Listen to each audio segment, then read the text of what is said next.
Welcome to Dropping In, a podcast of storytelling and interviews with your host, Winter Olympian Mercedes Nicoll.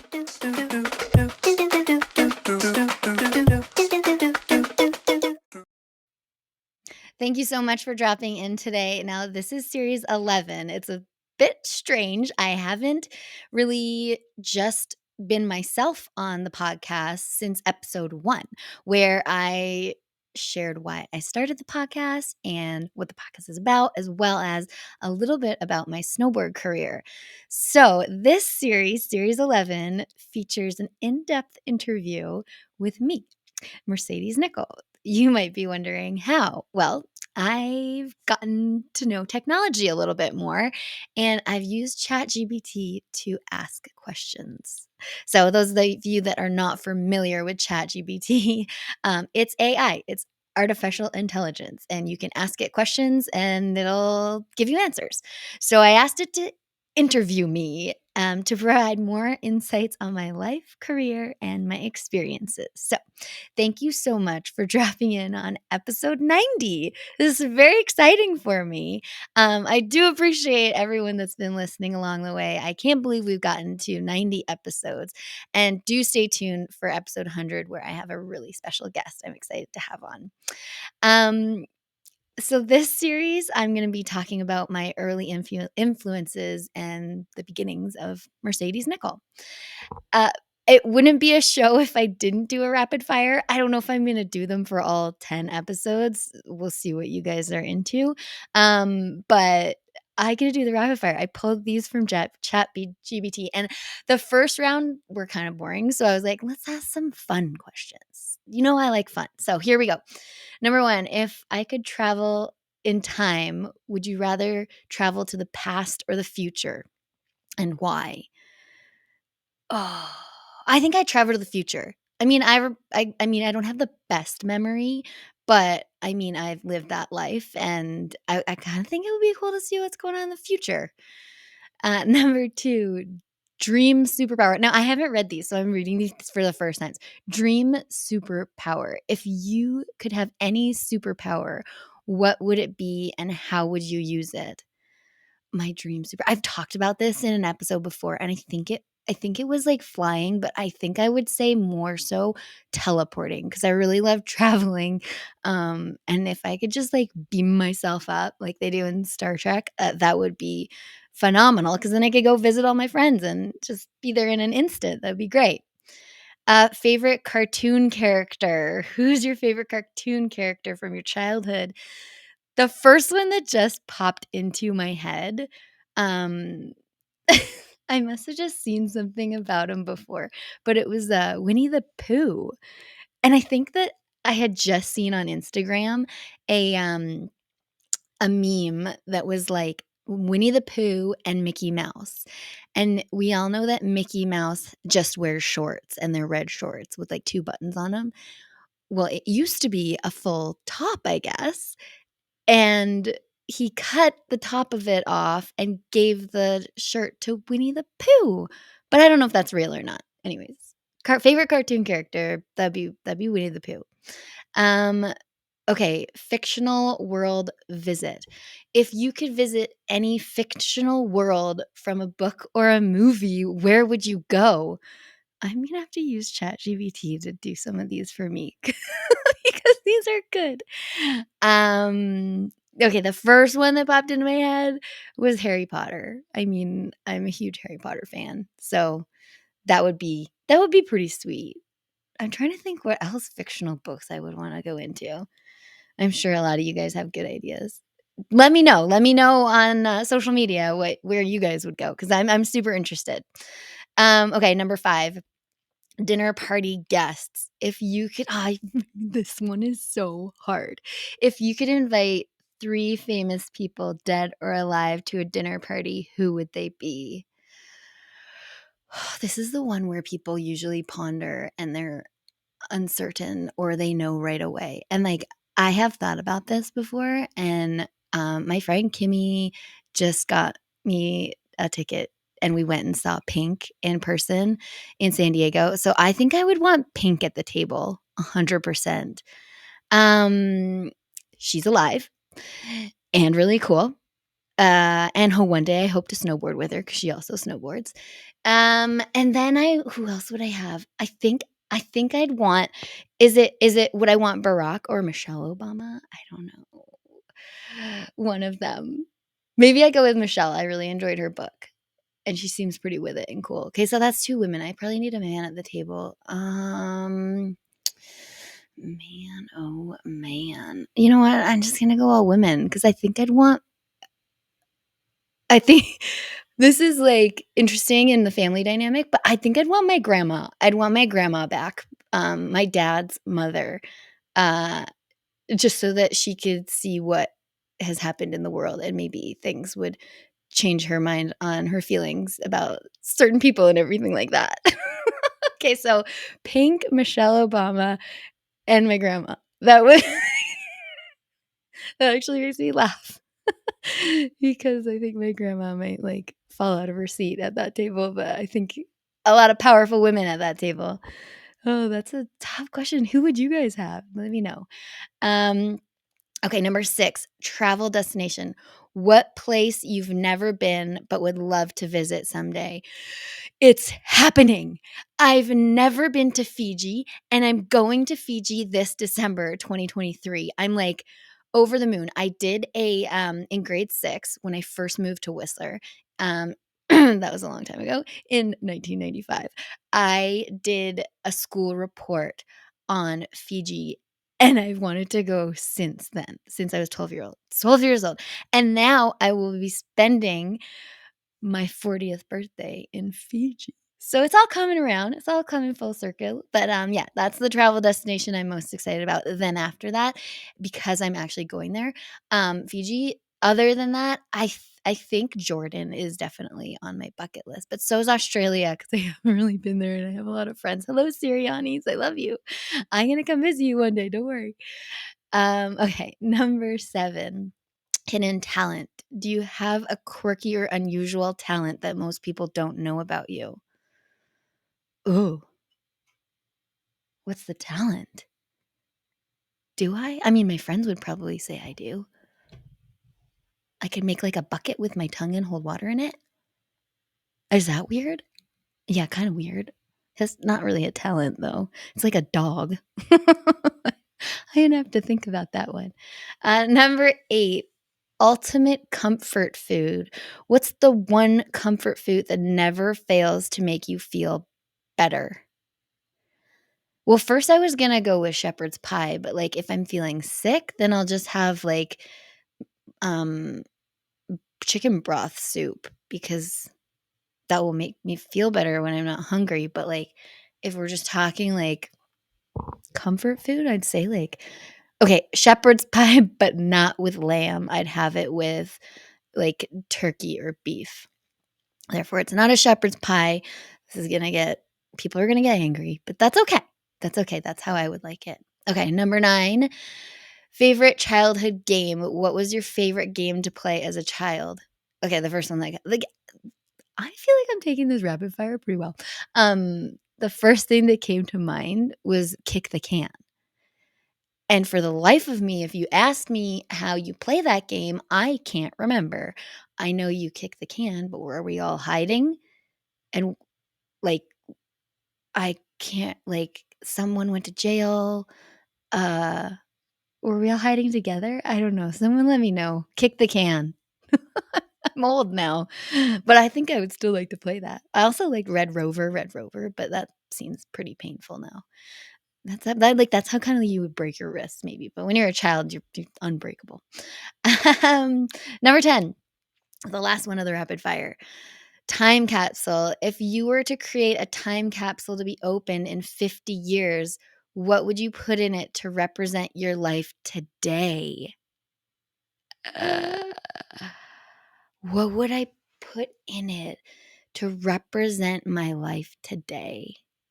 Okay, well, I am a huge fan of printing photos and making like photo album books. If you're viewing, oh, you can't really see, but like behind me, I have probably like a bunch. I have a bunch of those like Shutterfly books that you make from all the trips, I think maybe I would put the latest one in. And the latest one I made was from the UK, a family trip to the UK. And I also have one from Nashville and South Carolina. So maybe I'd put like all three in because that just makes my heart happy. That'd be my time capsule. That makes sense, right? Photos? Yeah, I'd say so. Okay, that was a rapid fire. Never rapid because I like to explain things, and so does everyone else. But I feel like I got to know me a little bit better, which is new. Now, this series is about early influences and beginnings. So the theme that ChatGPT says is exploring Mercedes Nicoll's early life and influences. I got a couple questions here that I'm going to answer, and we'll see how it goes. This is so interesting for me. Can you share stories from your childhood that played a significant role in your passion for snowboarding? Probably growing up, coming when I lived in Toronto, we would come out to Whistler for Christmas and spring break every year without fail. And when I did that when I was younger, I would ski and ski. My parents put me in ski scamps. I was for those that grew up in Whistler, I was a red star forever because I lived far away and could never get up to the J whatevers those were, which is kind of a blessing in disguise because in the mid-90s, snowboarding came around and I tried it and I never looked back. So yeah, stories from my childhood, it would be like ski scamps. That was huge for me. And then also when we were in Toronto, my parents are the best. They would on weekends in the winter, we would this is like a vague memory I have. I can't remember what it was called, like the Ravens or something like that. But we would get on a bus at the end of our street in the dark in the morning and we drive up to the mountain. The mountains, do we call them mountains in Ontario? So like, yeah, Blue Mountain and like Mount St. Louis. And we would have all our ski gear, go up there, ski for the day, get back on the bus, and it would be dark. And we'd come back and we'd do that, I think like for Saturday and Sunday. Um, it seems like my parents didn't want me in the house, but I'm grateful because I got to learn how to ski. Um, and those are some like really significant moments from my childhood that sprung into my passion for the mountains, which then rolls into um, my passion for snowboarding. Okay, who were the people or athletes you looked up to as a child, and how did they influence your decision to pursue snowboarding? So, another interesting childhood memory I have was um, I grew up figure skating. For those of you that didn't know, my parents were a member at the Toronto Cricket and Curling Club. Cricket, curling, and Toronto Skating, Cricket, and Curling Club.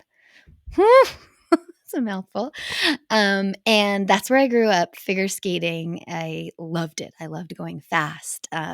Fun fact, I had the same coach as Patrick Chan, but I'm older than Patrick, so we weren't there at the same time. And that like really led my life. Like, so I grew up around amazing figure skaters. We would have like back in the day, we had Shaylin and Victor. They're figure skaters, the dance skaters that did really well at the Olympics. They were billeted at my house, so I was kind of around amazing athletes all the time from the figure skating crowd. Then I moved out to Whistler, where I mean, everywhere you look, there's an athlete, which is amazing. But once I got into snowboarding, um, athletes that I looked up to, I wouldn't call them athletes because I would just call them snowboarders. I definitely had like Devin Walsh on my wall, Chris Duffy, like the whole forum team. I was like, that they're amazing, great style. I loved what they were doing. So that was like my jam. And then it it became like the whole chorus crew. I'm really dating myself. So anyone that that wasn't alive back then, they wouldn't really get it. But Chorus was the first all-women's snowboard company, and it was Roberta Roger, Jana Mayen, Leslie Olson, Tomo, and, Cara Beth Burnside. And so they were, like, the crew, and then I was, like I somehow became an AM on that team, and, that was just one of the most amazing things to, like, be able to ride with those girls and be part of the crew. That was so awesome. So, yeah, a lot of guy influence in my snowboard life, obviously, because that's just what there was at the time. But I mean, huge, huge crush on Devin Walsh. I think everyone in the snowboard industry knew that. Um, and now we're friends. But yeah, like when I was younger, I would go up to Super Pipe Camp, and that was up at Brome. So in between Squamish and Whistler, there was a snowboard camp there in the late 90s, early 2000s. And they would have guest coaches come up. And a little birdie told me that Devin Walsh was coming up there, and I was like and we would get, like, a cat driven to the half pipe. This was my summer camp. This is what happened to my son. Like, I went from, like, Ontario summer camp to, like, snowboard summer camp. That's all I wanted to do. And, and everyone knew at that camp that I, like, was losing it. And everyone wanted to get a snowmobile ride back with him. And I was way too shy to ask, and all the boys, had asked, like, I remember Nate, who's now on, that TV show, uh, Kenny. Nate had asked him straight up, and Devin was like, "Sorry, dude, I'm already taking Mercedes." Oh, my jaw dropped. It was amazing. I'm sure I've told this story before, but that's such a, like, core memory for me. Um, so, yeah, I definitely looked up to them, to him and, like, a bunch of guys that had good style. That's really all I cared about was, like, if they had good style while snowboarding, I was like, "Oh, yeah, that's what I wanna look like." I definitely wanted to have good style, which was super cool. Um, okay. Who or what inspired you to start snowboarding, and how did it all begin?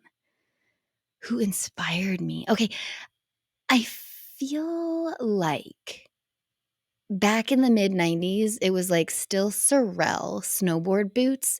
And there were no snowboard boots. It was, like, you were wearing Sorels. So, um, who the heck would have inspired me? I don't know. Maybe I just saw someone and was like, "I wanna try that." But the first time that I tried snowboarding, and I think I touched on this, is, um, in Whistler.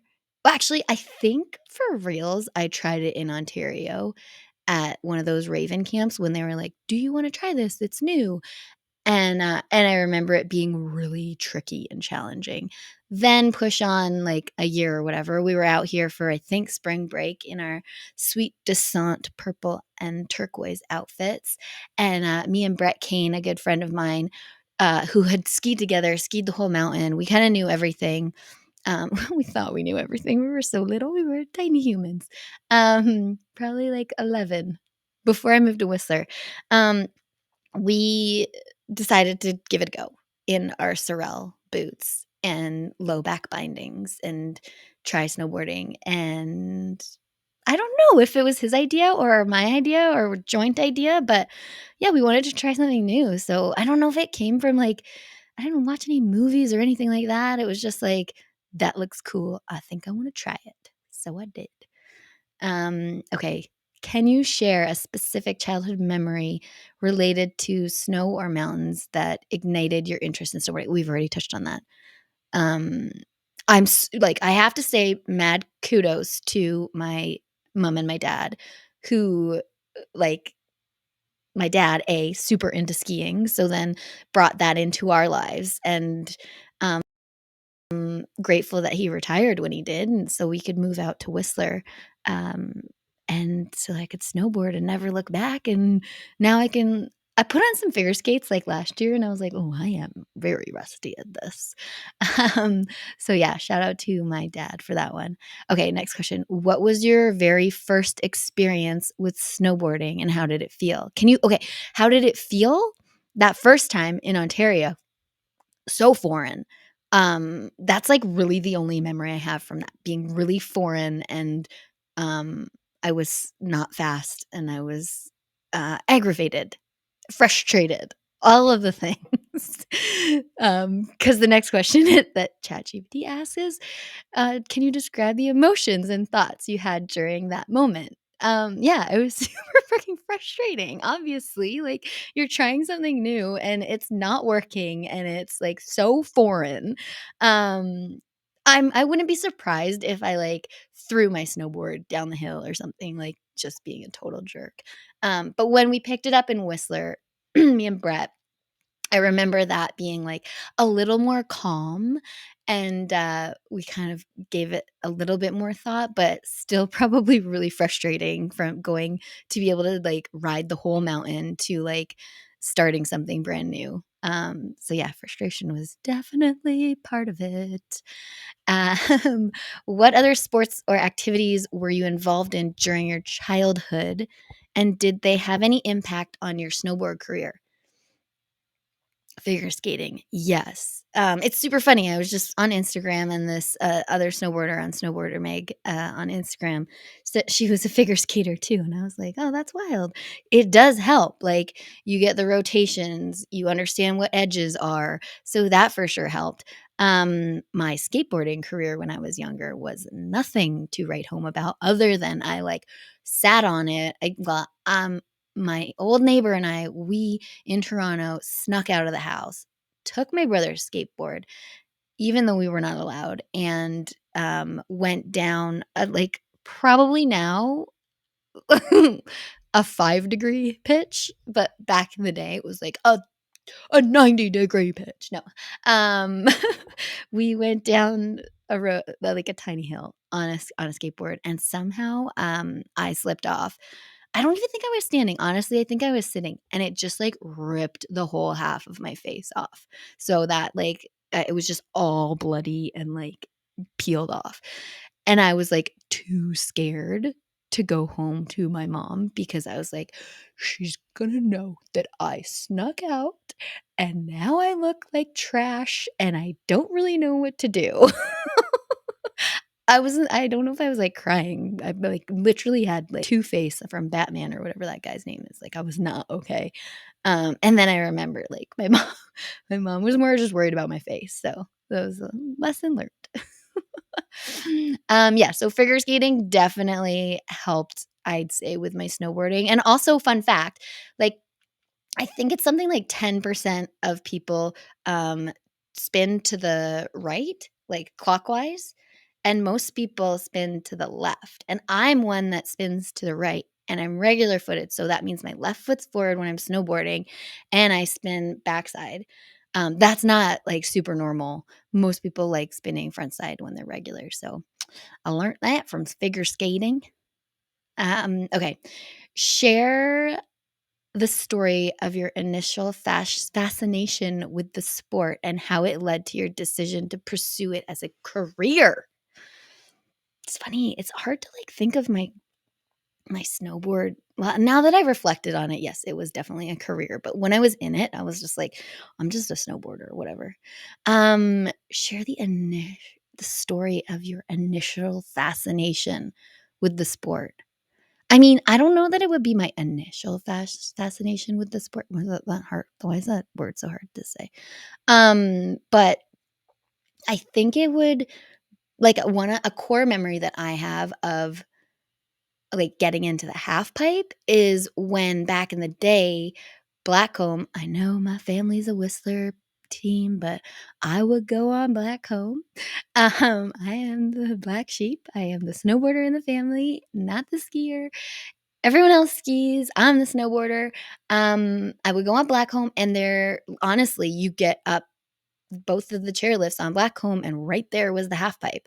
And I remember, like, Kevin Young, Chris Brown, like, that whole crew, like, the whole Shorties crew was, like, up there in the half pipe, and I was like, "Pff, k yep, I'm in." Like, you see everyone doing that, I wanna do that. And it looked so cool. And it was awesome because, like, you're kind of all together and you're all hiking. That's kinda why I put the Fam Jam on in April at Whistler Blackcomb. Like, if they build a half pipe, I will always do that. It's like bringing the generations together. Like, that's what it was about. It was about having like all your friends in one place, trying to be better, trying to like look good snowboarding and do cool tricks. I don't think it's that complicated. Um, so that would be like my initial fascination with the sport, um, as I kind of got to know it a little bit more, uh, in that realm of things. But the beginning, I was just like jetting around with my girlfriends from elementary school, snowboarding on weekends. Like that was amazing, and we were pretty fast, I'd say. Um, how did it lead to my decision to pursue it as a career? That's such a tricky question because again, I didn't ever really like when I was in it think of it as a career. But when I won my first big check, that was on Whistler Mountain at like a quarter pipe contest. Uh, that kind of I was like, oh, light bulb, like cool, cool, cool. This is pretty awesome. Like, um, I think I'm into this. But yeah, like half pipe was like the main jam. Even at like provincial contests, it would be racing, which I would do on my freestyle board, but I wasn't passionate about it by any means, but like in half pipe, I liked the going fast. I know that that's the same thing as racing, but I liked getting the air, and I like that like you could feel the style in the air. Like like when I'm in the air in the half pipe or even like on a jump, like I can like I don't know, you're doing it right when you like feel good and you know that you look good. Like you can huck something around and like, yeah, cool. That I did the rotation, but if you like get that moment where you're like, damn, that felt good. I mean, there's nothing better than that. That is just the icing on top of the cake. Um, okay. Okay. Next question. I'm kind of digging these questions. I didn't really read them before either.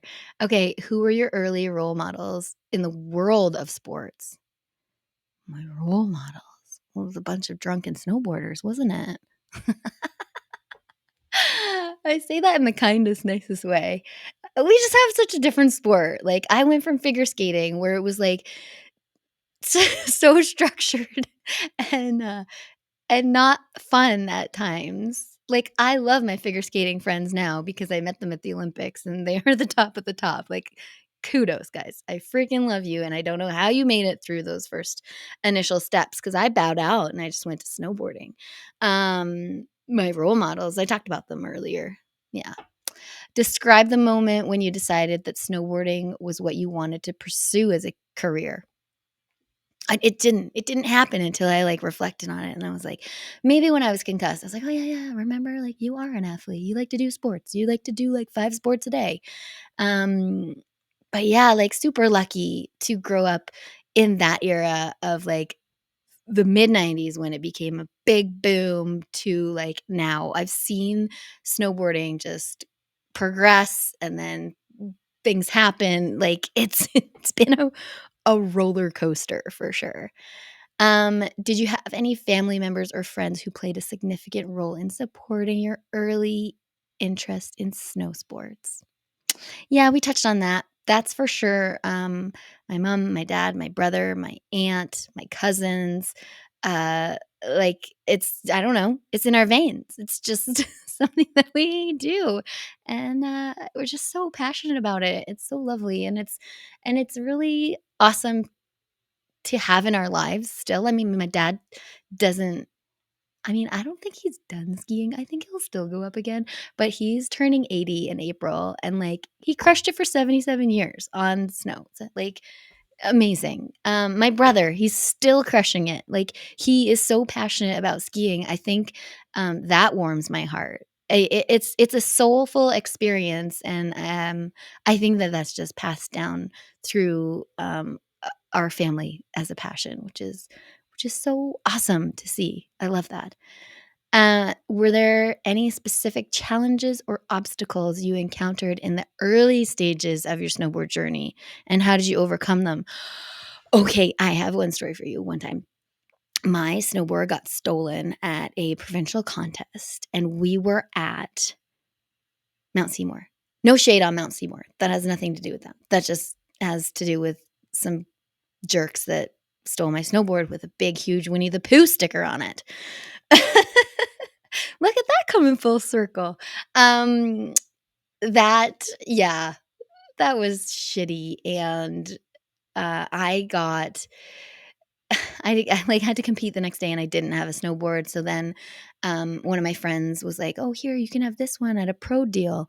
I didn't know what that meant, and I didn't have the $180 for a snowboard at that time. And I got in so much trouble for accepting it because then my dad had to pay for it, and he's like, "What are you like?" Lesson learned. I didn't. I should not have accepted that.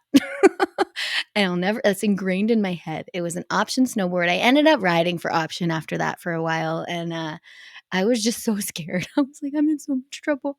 But yeah, lessons learned. So that was a crazy story because the freaking guy that stole my snowboard showed up the next day at the competition. And I was like, dude, that's my snowboard. And he's like, no, my grandma just gave it to me. I'm like, look at the outline of the Winnie the Pooh sticker. That's where my Winnie the Pooh sticker was. So, guys, I ended up getting my snowboard back, and I know who stole it. Ugh. I'm fine. I'm fine. That was a long time ago. I was very young, but lessons learned. A lot of like crazy things happen. Um, do do do do do do do. Okay, okay. I do like this question. Were there any particular snowboarders or athletes you tried to emulate when you were starting out, and how did they influence your development as a snowboarder?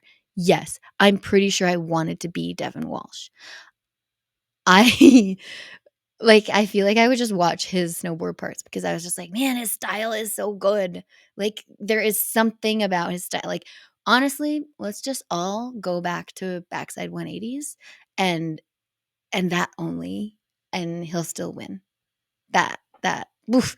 Yeah, I mean, my style does not look like his style. I wish it did, but, I just try and, like, still to this day hone in his style because I think it's a thing of beauty on a snowboard. Um, okay. How did you balance your education and snowboarding aspirations during your formative years? Chat GPT, you're so serious. Yeah, that's a good question though. Yeah, I got on the development team and the national team at a young age, and for school, I was lucky enough that Whistler Secondary had a quarter system. And what that means is you have 4 quarters. And in the first quarter, we took full courses, 2 courses, sometimes 3. And in the last quarter, we took 2 courses, sometimes 3. In the middle 2 courses over the winter, we took math. And I say we because I was put in with the ski racers, who I love. We had a good time. And a couple other snowboarders, Tim Orr and Mikey Renz. I think we all did that. We would take math, and we could take the courses on the road with us. Okay, side note, I'm old, and this was before like the internet. The internet was alive, but, like, we weren't using it as we do now, so we would have to, like, take all of our books with us and do all of that stuff and really be, self-sufficient and self-motivated to do that math work, and it wasn't always easy, I will tell you that much. But yeah, that's how I ended up, graduating. Funnily enough, not everyone knows this, but my grandma passed away the last year of my high school in 2001. And wait, 2002? 2002 I graduated. Yeah. And I didn't get to write my last provincial exam. So, yes, I walked across the stage. I graduated. I'm putting like bunny ears around everything. Graduated. But I didn't actually graduate. So, I got to go back to school for the first quarter again the next year, which was kind of a blessing because I got to take more courses and they were free because once you've graduated, they're not free anymore. That was back in the day. I don't know what happens now. But, no, I graduated and I did a lot of art. I graduated, thank God, Miss Nori, I had her on the podcast because, Mr. Sulkers, who I also had on the podcast, said that I would not do well on my English exam, so art was where it was at. Yeah, that was how I kind of got to be on the road and snowboard and finish school at the same time, which is great. It was really great. Um, I'll just do one more because I know it's getting late on time. Describe the first competition or event you realized your potential as a snowboarder. What? What? Okay. Well, frick, I feel like I took every event, even like the provincial ones, pretty seriously. Okay, I know. This is one that stands out to me. I got invited to junior nationals at Nikiska, and it was sponsored by Fruit by the Foot. Is that stuff still out there? Probably. And so along the half pipe, there was like huge rulers of like Fruit by the Foot. At that junior nationals, I won, and I was also in the senior nationals considered, but I won my first cowboy hat from Calgary. So if you win like anything in Calgary, they present you with like a white cowboy hat. Now they're plastic. Back then they were real, like real sick hats with like feathers in them. It was so cool. So yeah, that's probably that was probably the first time I realized I had potential, because then I got invited to Junior Worlds after that as well, which was super cool. All right. That's enough questions for now. I feel like this is working. I didn't know if it would work. That was my early influences and beginnings. Lots of questions answered. Um, Stay tuned for the next series where I'm going to talk about mentorship and influence a little bit more. Um, yeah. Thank you so much for dropping in today. This is series 11, where ChatGPT is giving me all the questions. That's who's interviewing me. And I had a blast. Thank you, thank you, thank you so much for dropping in today. You can find everything you want to know about Dropping In with Mercedes at droppinginwithmercedes.com. Don't forget to subscribe on Apple, Spotify, and YouTube. Thanks DJ Kenosis for the music and my mom for the intro voice.